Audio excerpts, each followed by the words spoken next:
नेता जो है अब्दुल बरी ने स्टेटमेंट दिया उमर रिजर्वेशन बिल को लेकर, कैसे देखते हैं? मैं कहूंगी कि अगर आरजेडी का स्टांस आप पार्लियामेंट में देख लें, उन्होंने बकायदा उसको समर्थन दिया है विमेन्स रिजर्वेशन बिल को, क्योंकि वो भी यकीन मानते हैं कि महिलाओं की उपस्थिति पार्लियामेंट में जरूरी है, क्योंकि देश की आधी आबादी है।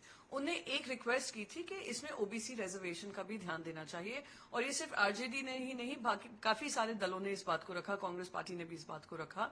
तो वो अब क्या कहते हैं वो रेलेवेंट ही नहीं है, पर जो उन्होंने कहा है, मैं कहूंगी कि छोटे बालों वाली महिला भी आएंगी, फटी हुई जीन्स वाली महिलाएं भी आएंगी, क्योंकि हर महिला जो वोट करती है उनका अधिकार होता है, उनका सपना होता है, और उनका अगर विजन है कि पार्लियामेंट में आकर भागीदारी लें, तो वो उनका एक राइट है, जो राइट काफी सालों से उनको डिनाई किया जा रहा था, और विमेन्स रिजर्वेशन बिल में उसको पूरा करने का काम किया है। दुर्भाग्य ये है कि जो बिल 2024 में लागू होना चाहिए था, उसको एक फ्यूचर डेट के लिए टाल दिया गया है, और आज तक परिस्थिति क्लियर नहीं है कि ये कब से लागू होगा।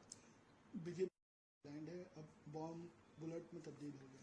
इनको किस मुंह से ये लोग इस तरीके की भाषा का इस्तेमाल करते हैं? ये कहाँ गई थी मीनाक्षी लेखी जी जब एक वीडियो वायरल हुआ था मणिपुर का? ये कहाँ गई थी जब वो महिलाएं सुप्रीम कोर्ट के पास न्याय मांगने गई हैं, क्योंकि उन्होंने कहा है उनका उनकी सरकार पे विश्वास खो चुकी हैं, मणिपुर हो या केंद्र सरकार हो। ये कहाँ थी जब 48 घंटे पहले, 72 घंटे पहले मध्य प्रदेश में एक 12 साल की लड़की के साथ एक जघन्य अपराध होता है और देश को शर्मसार करने वाला अपराध होता है, वो उसमें कुछ नहीं बोलते हैं। इस तरीके की राजनीति करना, जहां भी ये लोग सत्ता पक्ष में नहीं है, उनके ऊपर इस तरीके के आरोप लगाना, तो मैं उनसे रिक्वेस्ट करूंगी जरा एक बार एनसीआरबी डेटा देख लें। एनसीआरबी डेटा खुद बताता है कि Kolkata is among the safest cities for women. तो इस तरीके की बयानबाजी करना, महिला विरोधी काम करना, और जब जब ये लोग भारतीय जनता पार्टी की महिलाएं ये बात करती हैं, तो तब इनको याद आना चाहिए कि देश की जो विमेन रेसलर्स हैं, जिन्होंने देश का स्वाभिमान बढ़ाया, उनको धरना देना पड़ा उस एमपी के खिलाफ जो भारतीय जनता पार्टी से हैं। आप उनके बगल में बैठती हैं, क्या आप अपनी पार्टी से नहीं पूछ सकती हैं कि इन पे कार्रवाई कब होगी? तो महिलाओं के बारे में तो बात करना अगर बीजेपी कम ही कर दे तो ज्यादा ठीक रहेगा, क्योंकि वो लोग बिल्कुल इसमें हिपोक्रेसी और ऐसा रवैया अपनाते हैं जहां महिलाओं की बात तो करते हैं, सशक्तिकरण की बात तो करते हैं, पर उनको सशक्त नहीं बनाते हैं। बिल्कुल, जब आदित्य जी ने उनका जो झूठ है पर्दाफाश किया है कि किस तरीके की हिपोक्रेसी है कि आप एक तरफ तो घाना जा रहे हैं कि डेमोक्रेसी के बारे में बात कर रहे हैं, दूसरी तरफ आप डेमोक्रेसी का गला घोट रहे हैं, जब सुप्रीम कोर्ट का वर्डिक्ट बिल्कुल स्पष्ट है कि ये स्पीकर को अब निर्णय लेना पड़ेगा कि इनका डिस्क्वालिफिकेशन कब होगा। डिस्क्वालिफिकेशन कब होगा मैं ये भी नहीं कह रही हूँ होगा या नहीं होगा, क्योंकि उनका जो ऑर्डर था, कहा था 10th शेड्यूल के खिलाफ काम हुआ है और एंटी डिफेक्शन लॉ के खिलाफ काम हुआ है, और इसको पे कार्रवाई होनी चाहिए। हाल ही में सुप्रीम कोर्ट ने फिर से उनसे कहा था कि आप जो ये डीले कर रहे हैं ये निर्णय लेने में, goes against the spirit of the supreme court verdict, और ये कंटेम्प्ट भी माना जा सकता है। तो एक स्पीकर जो निष्पक्ष होने चाहिए वो डिस्क्वालिफिकेशन का कार्रवाई नहीं कर रहे हैं, तो उनकी हिपोक्रेसी दर्शाता है, दोगलापन दिखाता है।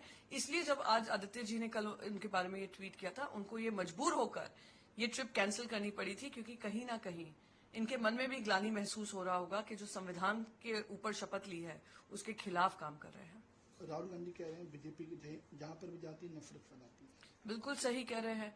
आप हरियाणा देख लीजिए, अब आप महाराष्ट्र देख लीजिए, जब से इनकी सरकार बनी है इन्होंने सिर्फ ध्रुवीकरण की राजनीति की है। मणिपुर आप देख ही रहे हैं, आग में वो हुआ है, पर किसी तरीके की कार्रवाई नहीं हो रही है, ना चीफ मिनिस्टर से कोई अकाउंटेबिलिटी ली जा रही है।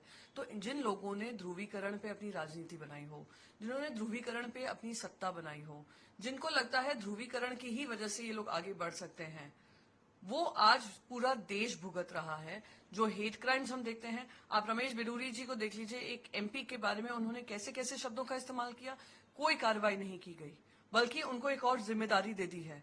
तो इस तरीके से ओपन एंड शट हेट्रेड फैलाना, ये भारतीय जनता पार्टी का टूल किट बन चुका है, और इसको एक्सपोज करने की जिम्मेदारी विपक्ष की है। और जो राहुल गांधी जी ने कहा है वो 100%।